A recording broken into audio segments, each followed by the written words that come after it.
flows through all the generations. His favor, His favor, His favor, His comfort to my soul. So I give my all.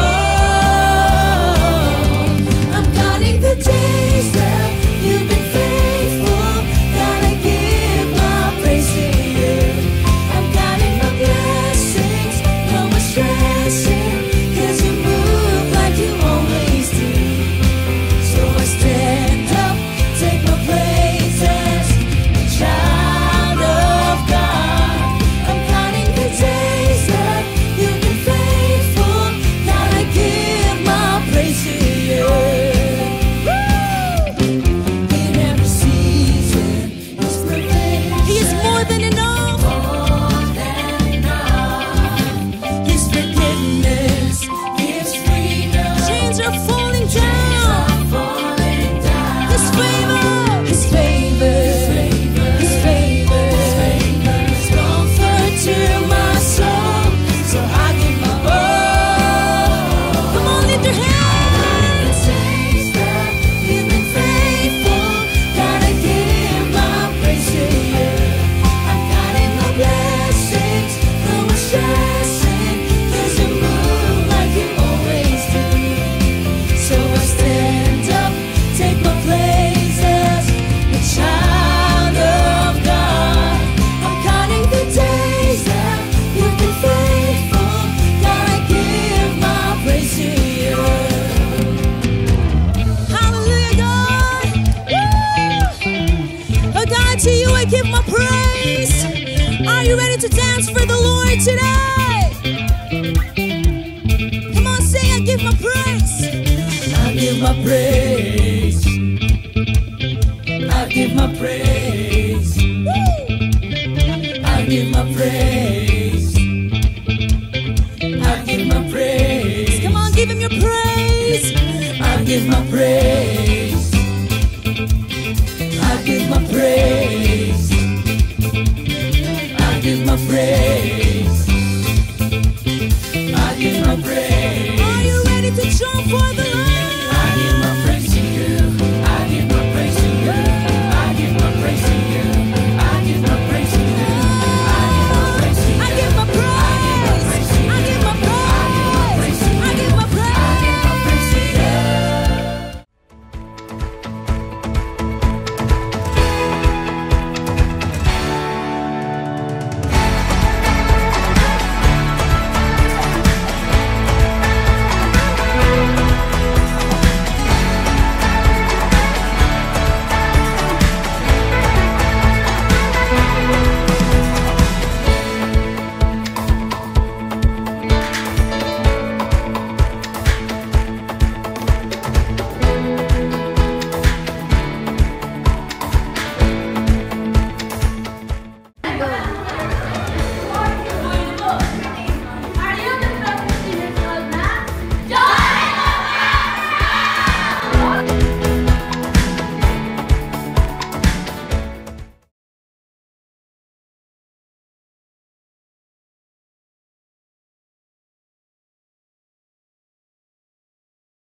Ayan, hello po.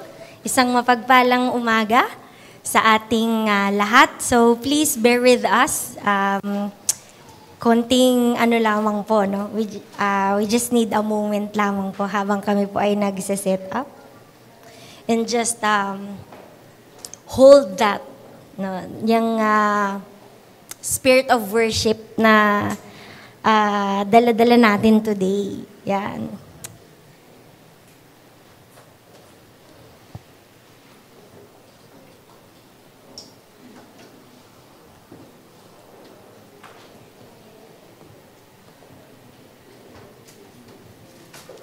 Yan. Naranasan po ba natin ang presensya ng Panginoon kanina as we worship. Yan, talaga naman. Talagang hindi tayo binibigo ng ating Panginoon. And kung mapapansin nyo today ay medyo iba yata. Iba ang ating setup. And today's message is a bit different. Medyo iba yung ating gagawin. Alam po ng bawat isa that the sole purpose of why we are here today, ang reason bakit po tayo naririto is to worship. Amen? Is to worship. Amen po ba doon? Diba? And that's what we're going to do today. So, pwede bang pakisabi sa ating mga katabi, kapatid? Ikaw po, hindi ka po spectator, kundi participator. Yan, di ba? Hindi ka spectator, kundi ikaw ay participator. Yeah. Di ba? Lahat tayo participants in worshiping the Lord. Yun yung reason, di ba? Kasi kung tutuusin, pwede naman tayo mag-worship alone at home. Pwede naman tayo mag-aral ng Biblia alone at home. Pero yun yung reason bakit tayo pinagtitipon-tipon ng Panginoon every Sunday. And that is to worship Him together. Yan. So, hindi natin papalampasin itong sandaling ito. So, church, are you ready? Ready ka na ba? Yan. So, kanina habang nagwo-worship tayo, no first service, at naalala ko yung sinabi ni Moses in Exodus chapter 33, I think that was the time na they're going up. Yan. And sabi ni Moses, Lord, lagi mo sinasabi sa amin na you are pleased with us. Pero, hindi namin alam kung paano kami pupunta, sino ang sasama sa amin. So, alam nyo, kung tutuusin, mandaming pwedeng i-ask ni Moses, di ba? Pwede siyang mag-ask ng bata-batalyon, mga armies, di ba? Pero ang hiniling niya, yung presensya ng Panginoon ang sumama sa kanila. And, sa buhay natin, isn't that parang the same? Di ba? So, kung tutuusin, it is really just the presence of the Lord na kailangan natin. Di ba? At yun ay sapat. Amen? Yun ay sapat. So, are you hungry and thirsty for the presence of the Lord? Di ba? Hungry and thirsty ba kayo sa presence ng Panginoon today? Yan. And if you are hungry and thirsty for the presence of the Lord, ang Diyos ay tapat at hindi madamot upang iparanas yung kanyang presensya sa atin. So, I remember din last Wednesday, tama po ba? Kung kayo ay follower ng ating page, nung Wednesday, ang nag-speak po ay si Pastora Tess at ang kanyang message is about worthless worship, wherein we have to worship the Lord in spirit and in truth. And today, medyo mas lang to, kung doon mga verses and meaning ng worship, that today, we're more on doing. That's why yung title natin today is the worship experience. Diba? Today, hindi ako masyadong magdudwell sa maraming meaning ng worship, yung mga who, what, when, where, how, why ng worship. Kasi I believe bilang mga Kristiyano ay alam na natin yun, di ba? But today, ang nais ng Panginoon is that we really get to worship the Lord. Diba? We really get to worship the Lord in spirit and in truth. At kung naniniwala kayo na ang presensya ng Panginoon ay importante sa buhay natin, we have to get a hold of the presence of the Lord. Diba? Kung naniniwala kayong sapat ang presensya ng Panginoon sa buhay natin, we have to get a hold of that presence of the Lord. And this morning, nais kong simulan yung ating mensahe sa isang tanong. Yan. Naranasan niyo na po bang makatanggap ng tawag? No? na kung saan yung kabilang linya, dire-diretso siyang magsalita, non-stop. Tapos magsasabi siya sa'yo ng mga nangyayari sa buhay niya, mga problemang nararanasan niya, mag-rant siya, magre-reklamo siya dun sa mga bayarin, sa ugali ng pamilya niya, sa asawa niya, ganun. Di ba? Yung stress sa trabaho, grabe. Tapos hindi ka na makasingit dun sa usapan niyo, tapos biglang, oh, sige, thanks, bye. Diba? Tapos binaba niya na yung phone. No? So, I think that's how God sometimes feel kapag lumalapit tayo sa Kanya. Diba? When we come to Him at the start of our day. Diba? Para tayong laging nagmamadali kasi madami pa tayong gagawin. Diba? May trabaho pa ako, maliligo pa ako, malilate na ako. Tapos may mga lulutuin pa ako, ihahatid ko pa yung bunso ko, papakainin ko pa yung mga aso, ipapasok ko pa yung mga sinampay. Di ba? Nagmamadali tayo lagi, no? Or kapag naman at the end of the day na, sino po dito yung nag-spend ng time sa Lord at the end of the day na? Or morning? Morning, sino po dito morning? Di ba? Napakaganda. Sa evening po, yan, madalas. Wala rin. Hindi ba tayo nag-spend ng time sa Lord? Ayan. Di ba? So, kapag naman at the end of the day na, kasi nga minsan nagmamadali ka sa morning, no? So, at the end of the day, ang nangyayari, nagmamadali ka pa din kasi pagod ka na, kailangan mo magpahinga kasi bukas bakbakan na naman, di ba? Malilate ka na naman, papakainin mo na naman yung aso, hatid mo yung anak mo, sasapasok na naman yung sinampay. Ganon, it's just the same over and over. Lagi tayong nagmamadali.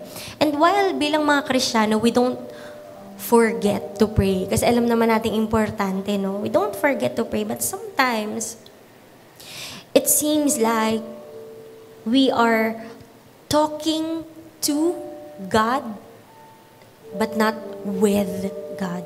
No? We are talking to God, but not with God. Diba? Kapag ganitong senaryo ng time mo with the Lord, it can only fall into 4 categories. Sometimes ito yung mga nangyayari sa atin, no? When we spend time with the Lord. Una, sometimes we feel dry. Diba? Naranasan nyo na ba yun? No?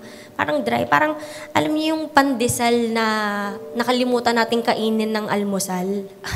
Diba? Tapos, naisipan nating kainin ng snack ng hapon. Diba? Ang tigas. No? Hindi siya nakaka-enjoy kainin. It's dry and stale. Sometimes, parang ganun din ka-dry yung ating worship time, quiet time, prayer time with the Lord. Diba? Ang dry. Or sometimes, it may seem like a broken record. Diba? Na, alam nyo, hindi lang yung ibang pananampalataya ang parang paulit-ulit na pinapanalangin. Sometimes tayo parang ganun din eh. What are the things we pray about? Diba? It's just the same every day, Lord. Diba? Yung health ko, yung family ko, yung pang-tuition, yung pangkain namin sa araw-araw, diba? Strength sa pagtatrabaho, and then, we pray about the same things over and over again, and then we hang up on God. Tapos, di ba? Or minsan naman, it's like a vending machine, no? Na ang iniisip natin kapag meron kang sinuksok, meron ka ring mabubunot, di ba? Either a little snack or inumin, di ba? Kasi iniisip natin kapag para magkaroon tayo ng answered prayer, kailangan may prayer muna. Di ba? Yun yung madalas nating inisip. Kaya nagpe-pray tayo para magkaroon ng kasagutan sa mga panalangin, para magkaroon ng blessing. Sometimes yun yung kaisipan natin. That's why we pray. Or worse, our time with God might only be a chore or obligation. Tulad ng kung papaanong dapat araw-araw tayong maghugas ng plato, dapat magligpit ng pinaghigaan, di ba? O kaya naman magwalis sa sala, no? It's a chore, no? Parang ginagawa na lang natin siya kasi kailangan eh, di ba? Kayo ba, how will you feel kapag nakikipag-usap or nakikipagkita na lang sa'yo siguro ang isang tao, let's say a friend, somebody, na just to maintain the relationship. Di ba? Kaya sila nagpapakita sa'yo, kinakausap ka, tinetext ka nila, chinachat ka nila, just to maintain the relationship. Wala eh, kailangan kasi eh. Di ba? Parang it's it's sad, no? Tatawag lang or magme-message sa'yo yung anak mo or yung friend mo kasi kailangan mag-update eh. Or else kung ako mag-update, parang stranger na lang kami, di ba? Parang din naman kami pamilya, parang stranger na lang kami kung hindi tayo nag-update sa kanila. So, di ba? And many Christians fall into this category, lalo na kung tumatagal na tayo, no, sa Panginoon. It's like spending time with the Lord is a chore or obligation. Now, if this happens to you, dadating yung panahon na wala nang longing, no? Na alam mong kailangan mo siyang gawin, but you don't find the joy or hunger in doing it. And if you stop doing it dahil dry na kasi siya, parang wala kong maramdaman. Diba? The moment you stop doing it, your faith dies. No, your faith dies. So, this morning, I think morning pa rin naman, no? We're here to make that come to life again. No? Na muling mabuhay yung ating spending time with the Lord, yung ating prayer time. Now, tulad ng sabi ko kanina, I'm not here para banggitin pa yung maraming definitions, no, words, or even verses, di ba? That's why the title of our message today is the worship experience. No? The worship experience. That we get to experience and do worship. Worship that is in spirit and in truth. No? And so, this morning, it is my prayer para sa ating lahat that we get to be the kind of worshiper na hinahanap ng Panginoon. To be that kind of worshiper that God wants para sa atin. So, I won't define it with words, but instead, I'll give you a picture. Yan. I'll give you a picture. Itong small video na to, no? So for me, worship or prayer or spending time with the Lord, it's like this, no?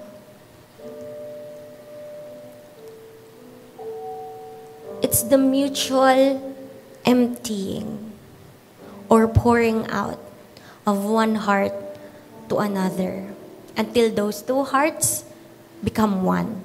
No, it's the mutual emptying or pouring out of one heart to another. And that's our heart and God's heart. No? Our heart and God's heart. Pareho tayong nagbubuhos ng laman at saloobin ng puso ng bawat isa sa isa't isa. Is that how you worship? Is that how you pray? Is that how you spend time with the Lord? Do you empty or pour out your heart to the Lord? And do you give room for God to empty and pour out His heart on you? Kasi kung hindi tayo ganito, no? Kung tayo lang yung nagsasalita, this will not happen kung tayo lang yung nagsasalita or tayo lang yung nakikinig. Di ba? Sometimes sa prayer, ganun no? Pray, blah, blah, blah. In Jesus' name, amen. Di ba? Kaya nga nangyayari, we are talking to God na lang and not with God. Not spending time with God. So it has to be mutual. No, it has to be mutual. So when we come before God, I want you to remember these three things. Tatlong bagay lamang yung nais kong alalahanin natin. Ano? And first is the presence. No? Presence. Kayo po ba na-experience niya na mag-isa ka sa loob ng isang silid? No? Let's say may hinihintay ka o kaya naman naghahanap ka ng antok. And then somebody enters the room. Now, hindi mo man silang makikita, but you are aware. You are aware na may tao. You are aware that somebody is present. No? Ito yung starting point ng bawat paglapit, bawat pananalangin, of every worship. It's when we are aware of the very presence of God.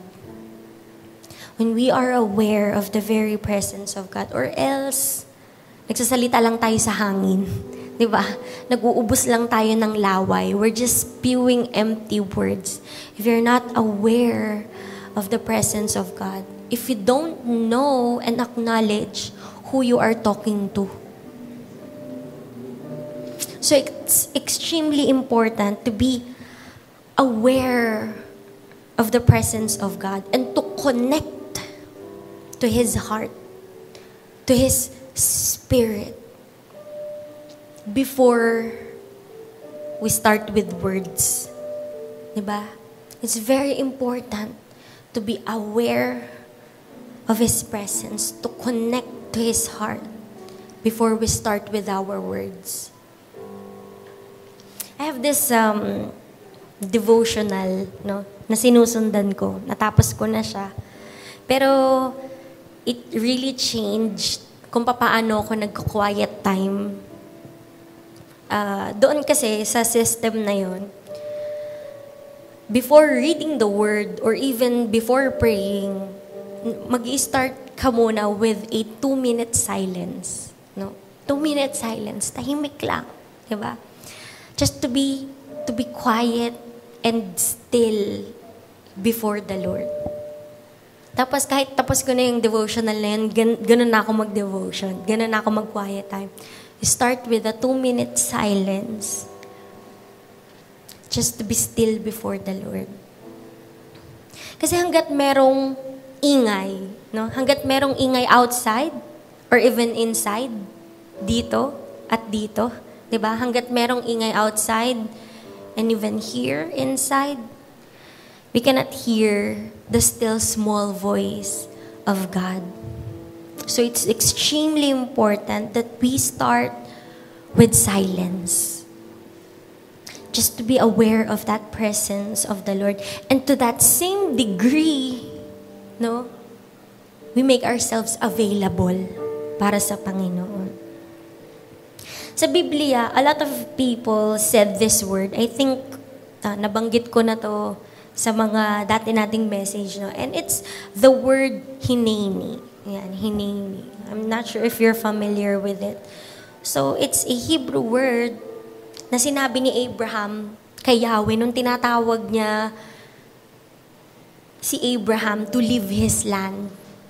Ito rin yung sinagot ni Moses kay Yahweh nung nagpakita ang Panginoon sa kanya through a burning bush. Ito rin yung sinabi ni Samuel nung may 3 beses siyang narinig na tumatawag sa kanya. And it turns out, it was not Eli, but it was Yahweh. No? At ito rin yung sinabi ni Isaiah nung nagtanong ang Panginoon, si Yahweh, "Whom shall I send?" Sino ang magpapahayag para sa atin? Hineni, "Here I am, Lord. Send me." Yun yung sinabi ni Isaiah. Now, hineni is not just a simple, "Here I am, nandito ako." Diba? Minsan, alam niyo yun, pag meron kayong kakwentuhan, no? Sinasabi nila, "Sige, salita ka lang, nakikinig ako." Kahit nakapikit ako, nakikinig lang ako. Tapos mamaya, humihilik na siya. Diba? Na-experience nyo na ba yun? Sige lang, kwento ka lang, nakikinig ako. Kaya maghuhugas lang ako, nagwawalis lang ako. Tapos pag tinanong mo, hindi ko alam, hindi ko naintindihan yung sinabi mo. Diba? It's not, "Here I am, nandito ako." Hindi ganon klase, no? But it's total availability, no? Parang, kung makita mo yung iyong anak na malungkot or your friend, di ba? Pag nakita mo silang malungkot and then you will drop everything na iyong ginagawa and lalapit tayo sa kanila, samahan natin sila and we'll say, "Andito lang ako ha. Kung kailangan mo ng kausap, kailangan mo ng masasabihan, nandito ako." At kung meron kang, if there is something na kailangan mo, willing akong gawin for you. Diba? That's hineni. The total availability. It's becoming fully attentive, focused, and all in. It's readiness to receive and to respond to God. Ano man yung kanyang sasabihin, ipapagawa at ihahayag sa atin. That's hineni. And when you worship, do you really make yourself available to the Lord like that? Diba? Or kumakanta ka, pero yung isip mo, yung lunch mamaya, ano ba yung lulutuin ko? Ano pa bang nasa rep? Diba? Kumakanta ka, iba yung words mo, pero iba yung nasa isip mo, iba yung nasa puso mo. That's not hineni. Diba? And kanina, no, it's presence. And the second point I'd like to share with you is heart. No, heart. I've read this somewhere. I forgot the source. No, it says, God hears our hearts, not our words. God hears our hearts, not our words. Sometimes, no, when we spend time with God, we are too occupied with words. Ano ba sasabihin ko? No? Tama bang sasabihin ko? Or dapat meron akong sabihin? Diba? Now, we don't actually know how to spend time with God without words. No? Parang sobrang, we're not comfortable with silence before God. Kailangan ba lagi akong magsasalita? Kailangan ba aawit ako? Kailangan ba lagi may ganun? No? It's too hard for us to be still in the presence of the Lord. Now, never mind the words for now. Let's just get to the core. And that's our hearts. No? That's our hearts. What's going on with your heart? Kasi if you know how to speak heart, if you know how to empty or pour out your heart before the Lord, then you can speak God's language. Diba? And if you flip that around, yung kabaliktaran naman nun, we have to learn paano rin naman makinig sa puso ng Diyos. Kasi nga tulad ng sabi natin kanina, diba? It's the mutual emptying or pouring out of one heart to another. And it will not happen kung tayo lang yung salita ng salita. Diba? So we really have to take time to listen, for God to empty naman His heart toward us. And that's where we get direction from God. That's where we get guidance. To learn yung kalooban ng Panginoon. Yung direksyon na kung saan ka tinatawag ng Panginoon. To learn His heart, His desires, His will, and His plan para sa atin. And the last one will be trust. No? Trust. So, when we come to God, remember His presence. Just to be aware of His presence. Your heart and trusting. Familiar ba kayo dito sa picture na to? Yan. So, this is actually an old diving suit. Yan. Na ginawa nung 1800s, no?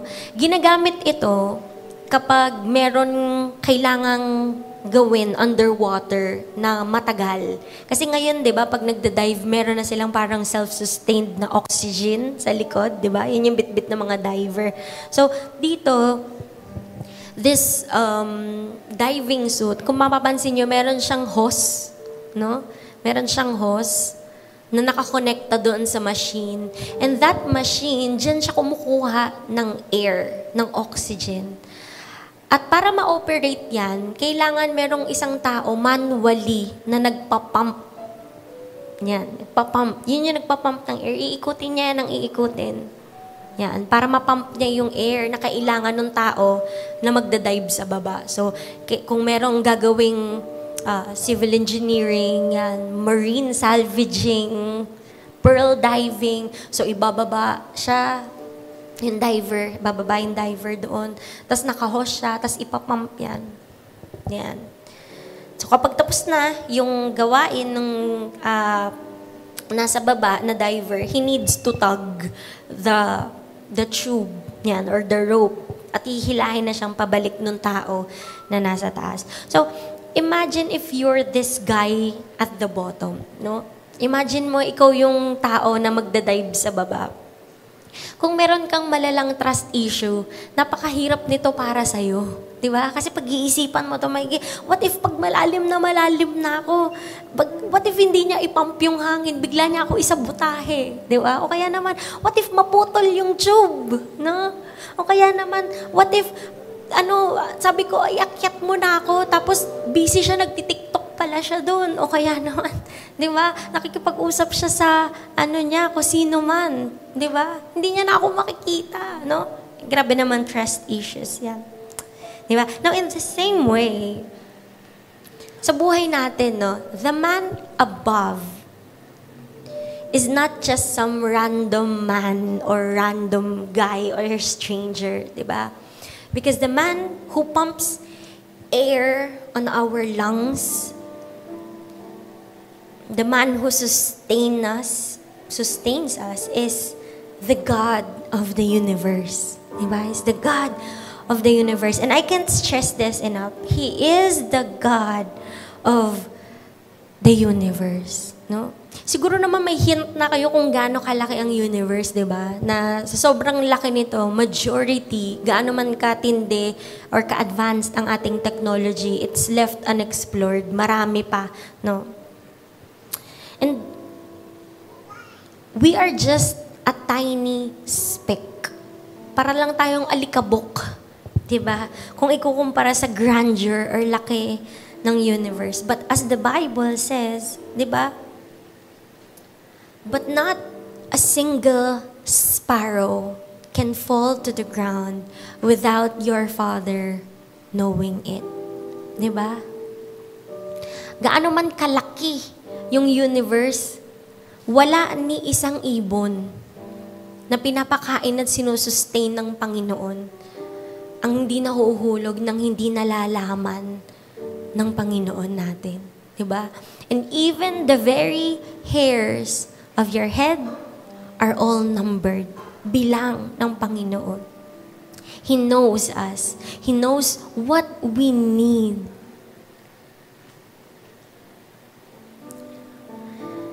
And this is who we are in the presence of. This is who we empty our hearts to. This is who we entrust our lives to. Even yung ating susunod na hininga. This is our God. No, this is our God.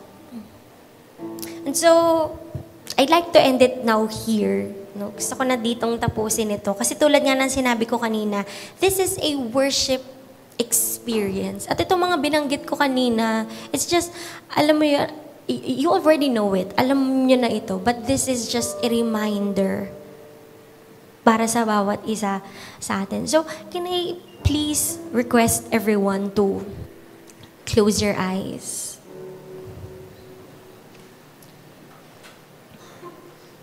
And before we dive into the silence and stillness before God,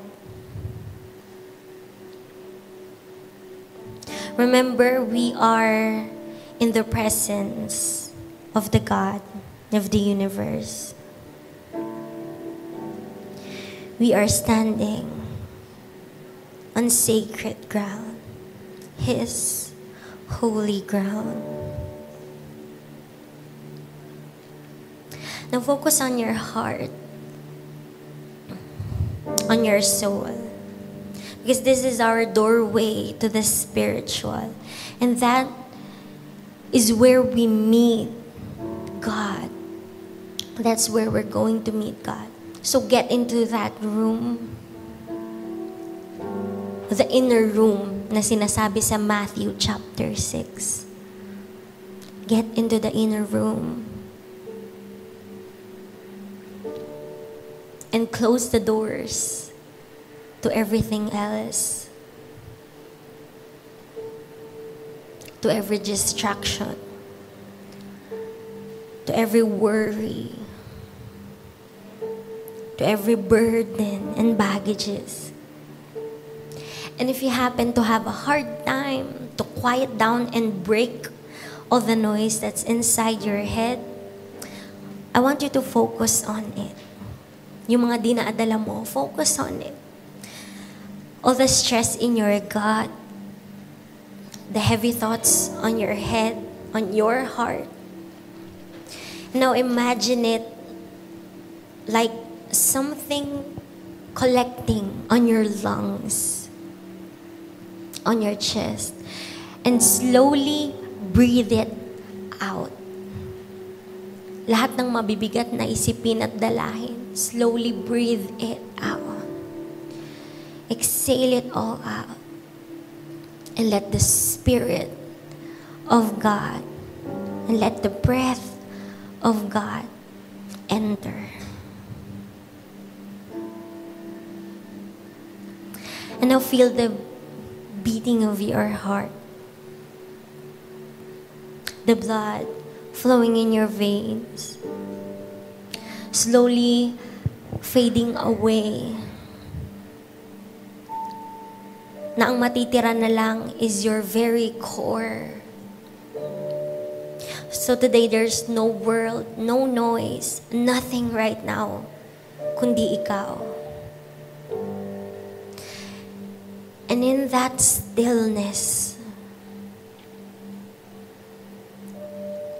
be aware of the very presence of God.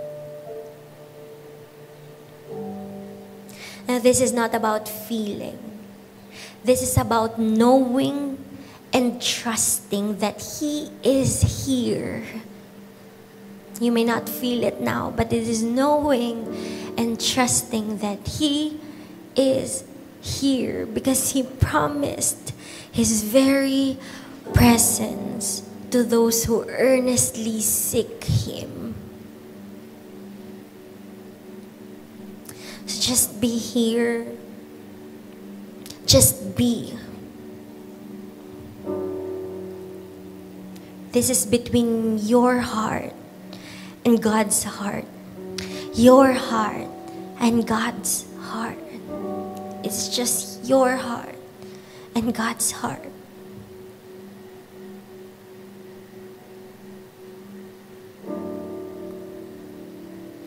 And if the Spirit is prompting you to do whatever, however you wanna do it, you are free. Kung gusto mong tumayo, kapatid, gusto mong lumuhod, kung gusto mong manalangin, magsalita, umawit, you are free. Let the sails of your heart be free. Let out the sails of your heart. Lumayag ka, papalalim sa Kanyang presensya. Because He wants to bless you today with His presence. He wants to bless you today with His presence.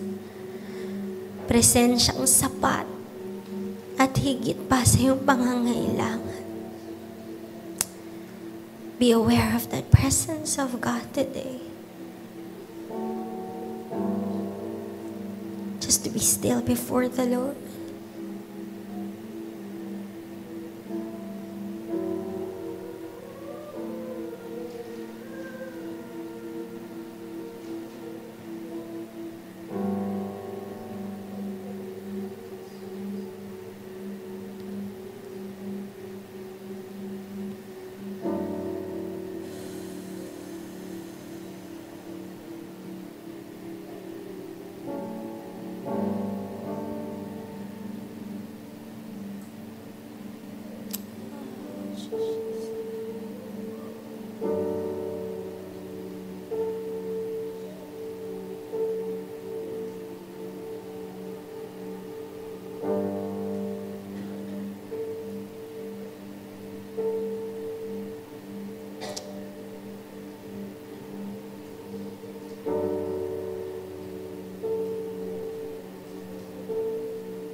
Just empty your heart before the Lord and make room for God to pour it out on you.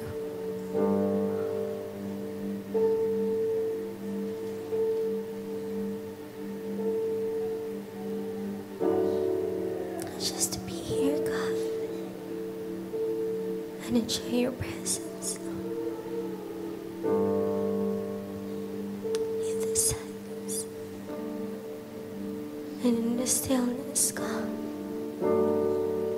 we just come hinihiling.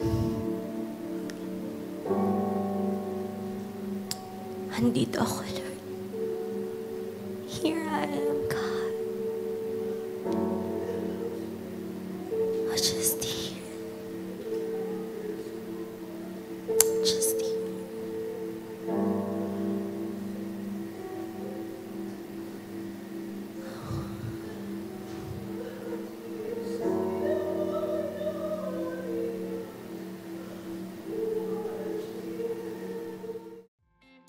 Giving is part of worshiping. To all who desire to give, you may give your tithes and offering through online bank transaction. Details are provided below.